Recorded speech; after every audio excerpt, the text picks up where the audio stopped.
In our last video, we chatted about the other fronts that the Lumineth Realmlords had engaged in their ongoing mission to smash some of the Ossiarch Bone Reapers and proclaim a message of hope to the denizens of Shyish. But things aren't exactly going all that well, because the first major battle involving the Teclian vanguard suffered huge losses as a result of Teclis underestimating his enemy in the Ossiarch Bone Reapers. And then he dispatched riders to spread, that message of hope, and all of them were facing fierce resistance, some dying in, Shyish, in these heroic last stands that ultimately just kind of seem like a waste. But if you recall from our first episode in this series, Nagash has not been sitting idly by this whole time. Immediately after Teclis and he spoke, Nagash called out to have the realm gates of Shyish sealed and darker plans to be set in motion by the hands of his Moartarchs. And at that time, we didn't have a great idea of what he meant, but in today's episode, we're going to get a better glimpse of it and into the machinations of the great necromancer. Our chapter opens up with the Moartarchs receiving their orders in a bit more detail. Each of them is to travel through a realm gate leading out of Shyish and conduct an immense ritual. So let's talk here, because it's important to understand that we're all on the same page when we chat about realm gates. These are, of course, gateways that lead from one of the mortal realms to another, or, across different locations within the same mortal realm. Well, if you were to approach a realm gate, you'd start to get, vibes of what the realm you were about to enter into is like. So, in an example, we'll come up here. Let's say if you're in Akshi and you walk up to a realm gate leading to Ghiran, the realm of life, the area around that gate would be, lush with vegetation and life and wildlife like flora and fauna, all this kinds of stuff, as the essence of Ghiran pours out of it into the local area. Because in addition to being simple doorways, the realm gates also act as tiny little moats of power relating to the realms that they lead to. So there's a small well of life magic near a realm gate leading to Ghiran. It's pretty simple, right? It makes a ton of sense. Well, the orders of the Moartarchs are such. They're going to go through some realm gates leading out of Shyish, conduct a ritual to break them, and have that little tiny moat of death magic that emanates from the realm gate location linked directly to the Shyish Nadir, that all-consuming black hole in the heart of Shyish, sucking everything towards it. In this way, Nagash can bring, eating whole territories of other realms and greatly accelerate his plan for total conquest. And so for Act 2 of Broken Realms Teclis, we follow three of the Nagash's Moartarchs, the original three, Mannfred, Neferata, and Arkhan the Black, as they go forth to do the bidding of their master. And individually, these stories are not very big at all, so we're going to hammer through them here and kind of do a recap. As far as the other two Moartarchs go, of Lady Olander and Catacros, my understanding from the way the timeline is kind of described later in this book, they are actually at this moment in the 8 points. So we'll cover that in a little bit, but that's why they are not present here specifically. First up is Mannfred von Karstein, Moartarch of the Night, who was tasked with going into Ghiran. Specifically, if you watched my video covering the realm of Ghiran, realm of life, there is a small island within the Emerald Swath known as Invidia.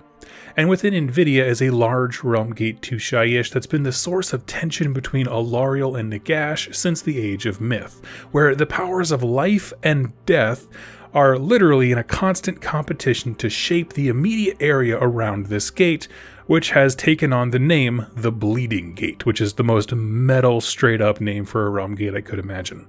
With the other Moartarchs, getting a kick out of Mannfred being assigned to Ghiran, because they all see it as like this disgusting land of filth. It's almost the equivalent, I think, from the perspective of Arkhan and Neferata, of like, Nagash is making Mannfred dig through the trash, right? Just some task that has to be done, but it's super gross and nobody wants to do it.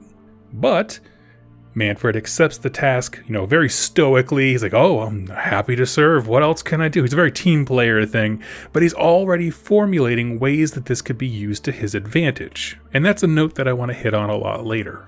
So, leading a large army of undead, mostly skeletons and stuff, Mannfred enters Ghiran through the Bleeding Gate. And after some scouting, he sees there's a Nurgle army not too far away that might be a problem. we will begin to learn that whatever this ritual is that connects realm gates directly to the Nadir, it takes time and concentration, and so the Moartarchs need to set up their forces in a way to be unbothered for some amount of time. So Mannfred decides to essentially keep the Nurgle forces busy elsewhere. He divides his forces into 3 different armies, and then as a 4th one, his personal guard that's going to stick with him. And he does this for 2 big reasons. One is to spread the Nurgle forces out across a wide front, right? He wants to just engage them all over the place, so maybe they don't get the sense of what's going on specifically at this location. But he's also doing this to prey upon their belief system as Maggotkin, who see 3 as the blessed number. And so, kind of in his machinations, right, maybe they'll be so stoked and enraptured that they won't bother me because they'll get all excited about having 3 blessed fights that they're definitely gonna win. Like, Mannfred's not here to conquer, he's just here to delay.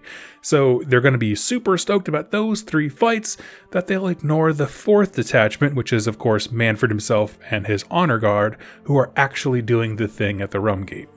And it's this engagement where we see, frankly, the new rules for Nurgle demons that this book brought coming into effect. Entire Talibands of Nurgle, beasts of Nurgle, sickly, joyous leaders, all moving in to engage the undead forces. And just as planned, Mannfred is doing a great job, for the most part, keeping the Maggotkin busy.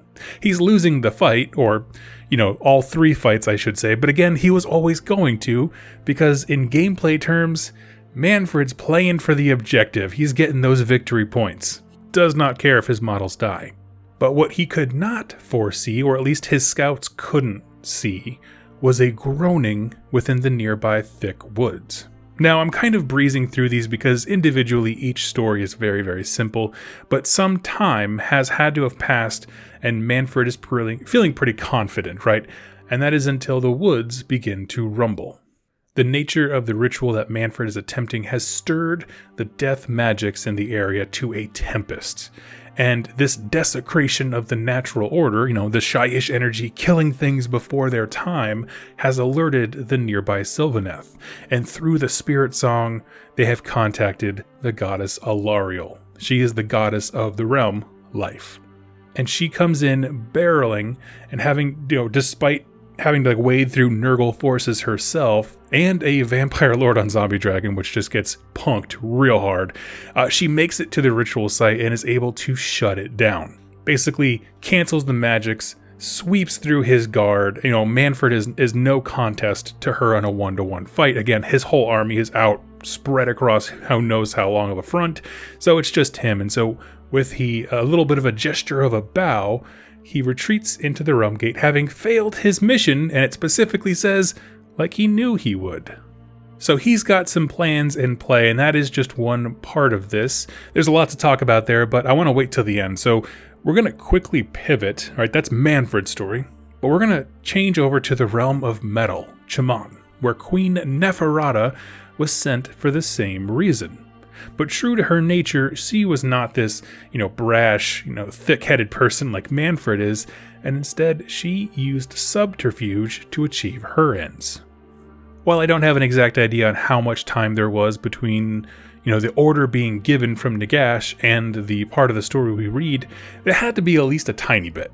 Because rather than just showing up with an army, like Mannfred did, Neferata scoped out the area and constructed her machinations.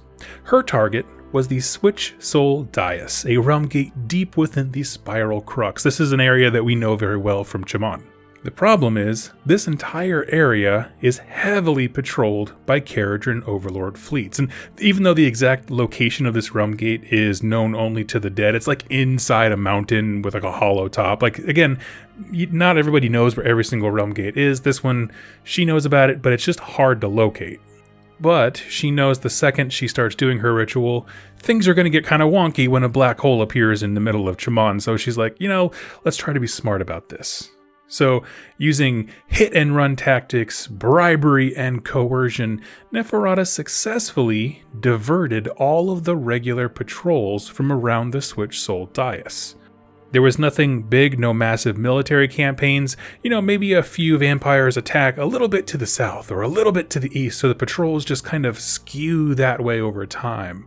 Or he'll have agents pay captains to go the long way around, or suddenly, oh yeah, actually I know you're on your way back to your skyport, but why don't you change course and go see if there's a vein of ether gold over here. And basically what she's doing is just organically carving out a place where nobody is looking. And this was to ensure that she had no problems completing the ritual. And by the time anyone knew that something was up, she'd already be on the march to the next realm gate, a massive army that no one saw coming, suddenly waltzing through Chemon with a black hole at their back. However, all of this work and planning was undone by a single Caradhran Overlord Admiral named Imoda Bearsdotter, owner of a very small fleet, only one ironclad and a pair of frigate. And as the leader, the admiral on board, and a skilled cartographer, she's poring over trade routes and patrols and ether gold veins, looking for work and trying to get a sense of the most efficient ways to travel and stuff like that, when she's 3 ales deep into looking at these maps and realizes something weird. There's this weird, dead zone that no other ships were traveling through or patrolling. It's just empty space. But she's looking at the map it's not just empty space, but captains are abruptly changing course to avoid this one spot, as if there was an object there that the KO couldn't fly over, which just doesn't make sense. So, mainly out of curiosity, she started to head that way on her way back to Barrack Zilfin. Through her telescope, she was able to kind of get a really good sense of what the mountain range was like and kind of taking it in, and then she saw a skeleton who was standing on a mountain far, far away, staring right back at her. The creature turned, just walked into a cave. And so Imoda brings her ships in low and drops out with a boarding crew to investigate her and a whole bunch of Arkhan company, or basically is what it is. When they peered into the cave and kind of crawled in it a bit, they saw Neferata just beginning her massive ritual. At that moment, death magic begins to pour out of the gate into the entire area, and undead find and begin to pursue the Caradhran Overlord teams. While a fairly large crew had landed, just Imoda and a small handful of her guard made it out alive, racing back to the nearest skyport to alert them. Being exposed to such intense death magics had aged Imoda decades in a matter of minutes, right? And now she was a very decrepit, aged woman who was haunted by what she had seen, and it effectively bankrupted her. So she got the raw end of this deal because she lost, I think, 2 of her 3 ships, a bunch of her crew, and she just lost everything, essentially. Well, at an alehouse of Barrack Zilfin, she runs immediately to a pair of elven twins that she met before her travels. Elves within alehouses of the Caradhran Overlords are a rare sight, but these two had long since earned their passage. These 2 elves were Elania and Elithor. Why? Because we need them in this story for plot reasons. Well, after hearing this, their eyes get real dark, and these people know, they may not know the whole situation of what Neferata's got going on, but they know that the machinations of Nagash are never great news, and so they immediately call in for aid and mobilize a very, very small strike force ASAP. Basically, they call out to Selenar, the, spirit of Hysh's moon, who dispatches a team of Lumineth into a realm gate in Hysh that would dump them out near this isolated part of Chemon. Neferata had thought to shield herself in shadows rather than an army, because once this Lumineth, faction shows up, things fall apart very quickly. The huge hordes of skeletons are cut through like a warm knife through butter, and even though there was a small bit of back and forth, the killing blow came once the Lumineth gave physical form to the spirit of the mountain, but specifically, again, I love all the spirit of the mountain stuff from the Lumineth, but this is specifically the exact mountain that Neferata was corrupting the heart of. So the spirit of this mountain starts swinging a hammer and shatters the dais affixed to the realm gate, and with a hiss of rage, Neferata dives through the realm gate as it was collapsing, escaping with her life, but not before bestowing one last act of spite. She had booby-trapped the entire roof of this cave to collapse before starting, and so, with a whisper, tons and tons of stone came crashing down, crushing the Lumineth and skeletons alike. So okay, That's Neferata's story. Okay, so Nagash right now, he's 0-2 in this one. He's not going to win the tournament, but he can still win a favorite player vote or best painted. Let's see the last part of this. For this, we go to Hysh itself, the realm where all of this began. As a huge host of the Null Myriad Ossiarch Bone Reapers, known for being intensely resistant to magic, was pouring into the Realm of Light via a well-known and monitored gateway to Shyish. Led by Arkhan the Black, the most devout servant of Nagash, sent here specifically to make the residents of Hysh suffer most of all. Now, one thing that stands out immediately different in this story is that it's a lot harder to follow. And I'm not going to shy away from saying that even though it has some cool story moments, as a whole, I don't quite get what the author was trying to tell us, and here's what I mean. For the other two Moartarchs, they essentially just needed to step out of the gate and corrupt it. Everything else that we talked about with them was about them trying to ensure they would not get disturbed doing so. Mannfred chose to be proactive, sending his forces out to meet the Maggotkin. Neferata attempted to shroud herself in secrecy to enact hers. But Arkhan steps out of the Realm Gate, and he just kinda goes for a walk. The Lumineth Realm Lords are staring at him come out of the gate, and they know better than try to engage Arkhan near the Realm Gate to Shyish, because it's a location where the power of death magics would be way too strong. But unlike the other Moartarchs, Arkhan moves his army. They somehow lure him into combat along the jagged mountain peaks. And so for the Lumineth, this makes perfect sense because this is the battlefield they excel at. And the lockstep, wide formations of the Bone Reapers would see them struggling to get up such tight corridors. But Arkhan gets ahead of this and is able to use his witch sight to see the impending ambush. And a back and forth goes down between Lumineth and the Null Myriad, which, to be honest, Null Myriad, it's my absolute favorite Ossiarch Bone Reaper sub-faction. They're just the coolest. And really the only thing to note as they do these hit and run and back and forth things is that they fight across various mountaintops. And that as they're doing so, the Lumineth have learned from their campaign in Shyish and have begun burning the bodies of their dead. So they're pulling Arkhan out of position near the Realm Gate somehow, but then also not giving them any kind of fuel to keep reconstructing their forces. And as such, they're able to bleed the Ossiarch Bone Reaper armies dry with no reinforcements. And when Severith, Spirit of the Wind, that's the new model we got with the What Does the Fox Say and the Wind guy, he brings a titanic windstorm with him, so much so that it threatens to blow the entire Null Myriad and Arkhan off of the mountaintops. So, at a whim, Arkhan is forced to fall back and retreat through the Realm Gate he entered without having completed his ritual. He falls back to Shyish. Now, his story is unique in that it doesn't end there. The other ones, once their plans got foiled, they were like, I got better stuff to do. Actually, there's a little sidebar that's really great where it turns out that after Mannfred failed at his spell, he just went back to Shyish and started conquering a whole bunch of Neferata's lands, because he's just like, it's not working, I got cool stuff to do. I'm gonna go mess up her day. Which is it's just the best, right? That's why I love those two characters. They're just constantly stabbing each other in the back. But instead, Arkhan the Black tries a different gate. And I do think that this is partially to speak to his character in terms of he's just not going to stop. When he comes out, the other gate that he goes through is also, again, it's in Hysh. He was given orders to make Hysh suffer the most, but it's specifically in the outer edges of Hysh, where, the magic is wild and strongest. But the reason he chose this is because specifically his army, the Null Myriad, is largely immune to magic. They can exist in these extremely unstable and hostile lands where, if you're in Shaman, you get randomly turned into gold or some other kind of metal, that kind of weird stuff. They will not be affected really at all.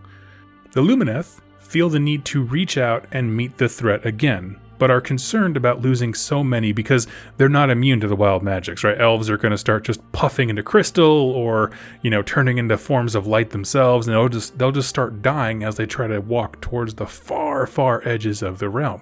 So they're looking for people to lead this contingent to go stop Arkhan again, and one hero steps forward, and that is Eltharion.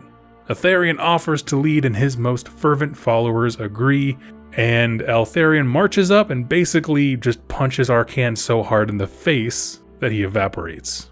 And You might think I'm just kind of oversimplifying, but I promise that's pretty much all this book gives us, right? There's a story snippet, but it's pretty much summed up as Eltharion walks up and stabs Arkhan in the face, and Arkhan is cast into nothingness. Now, I don't think he's dead. I think he was just banished back to Shyish, because we know from Catacross, Moartarchs don't really die as long as Nagash exists. They're kind of tethered to him in some way.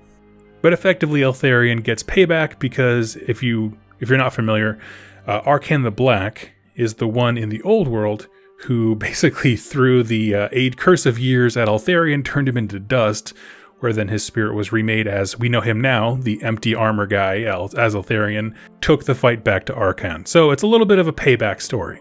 Now, before I get into my why is this cool thing, let me be brutally honest. I did like the Mannfred and Neferata stories. With both, we have a clear understanding of their goals, meaning the ritual, and the characterful ways they go about it. Mannfred is great because we get the sense that he has this plot in the works, and with Neferata, we feel that all of her plotting was undone by one curious character and overlord. But honestly, they're really, even though they failed, they're both great depictions of these characters and how they would act, given the same mission.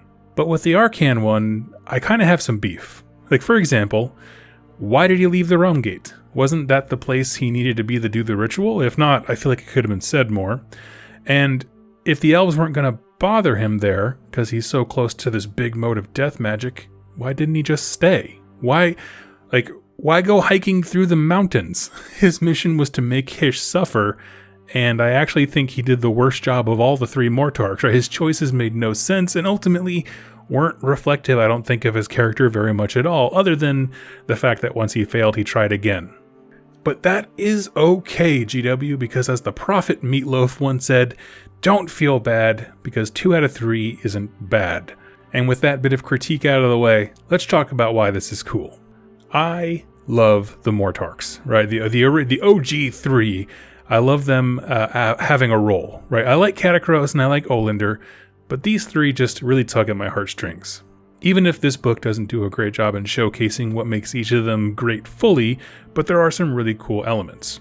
For example, what is Mannfred planning? Right? We know he was pleased to accept his mission in Ghiran, a realm that others scoffed at, and he bowed dramatically as at Alarielle when she shut down the ritual, and I like to think, putting on my tinfoil hat here, he was okay with this because he wanted to bring Alarielle into this fight. We know Mannfred is duplicitous and he hates his role as Nagash's lackey. He wants to be in charge.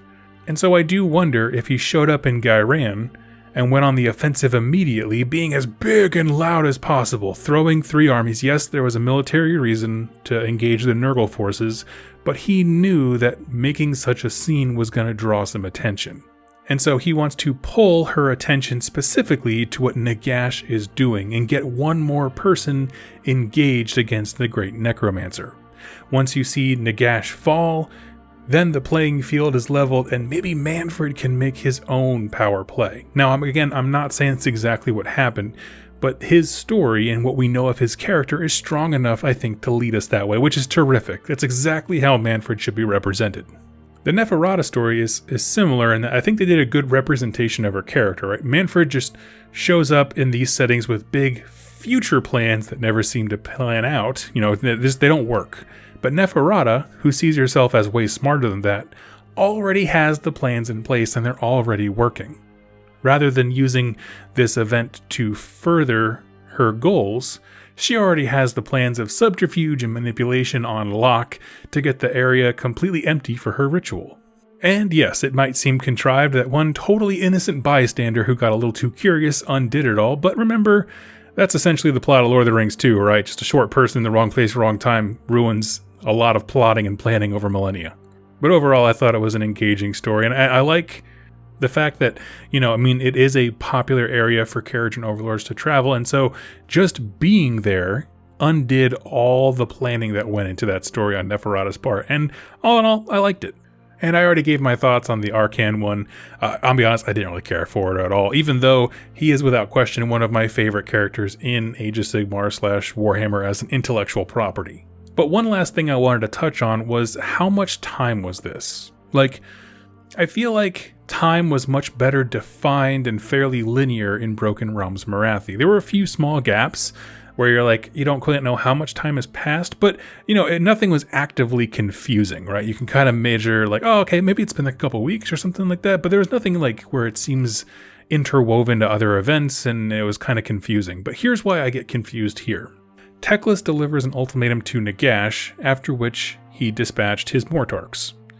How much time happens in between that moment and when Act 2 begins? Because it has to be a bit, right? Neferata had to have time to plan. She bribed and coerced entire patrols and shipping routes, and the Lumineth and the Arkhan story had already learned from the experiences of the Teclian vanguard in Shyish that they needed to burn the bodies and able to stop the attrition of the Bone Reapers. So parts of it seem like, it had to have happened a little bit earlier, and the other parts like, well, they had to have already known about the campaign in Shyish, so I'm a little bit confused here. And yet we don't get a sense of huge time gaps in Act 1 because all the offensives and are happening back to back, and the cavalry are all blindingly fast and cover distance quickly. So it all seems quick, and then the narrative just kind of hits an e-brake and then backs up a bit. So it's not a huge problem, but as a reader I was just very confused, and it was a rough one narratively.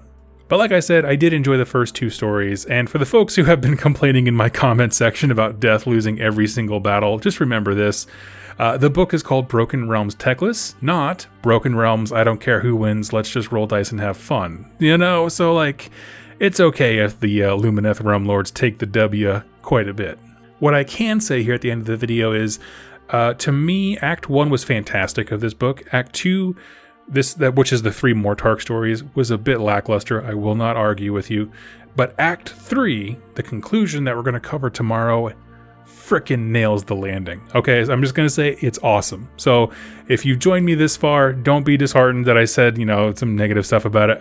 It just kind of honestly felt like it was written in a vacuum. Like they knew where the story was at Act 1 and where they wanted to end in Act 3, and they nailed those parts. And then they just kind of wanted to put something in the middle. And so, like I said, it feels like it was written in a vacuum. And so, that's neither good nor bad. They just didn't tie the threads together quite as well. But friends, that'll conclude today's video, and I want to hear your thoughts. What did you think about the depictions of all 3 Moartarchs? Mannfred's story was my favorite because anytime Alarielle gets more time in the spotlight and we keep seeing her come up again and again in these stories, I just think that she's going to have a huge part to play, and I'm so excited for that. What do you think Mannfred's plan is, if there is one? I would love to know. Let me know in the comments down below, as well as your other thoughts for the video, and I will see you tomorrow for the conclusion of Broken Realms Teclis. Thank you for watching, listening, and happy wargaming.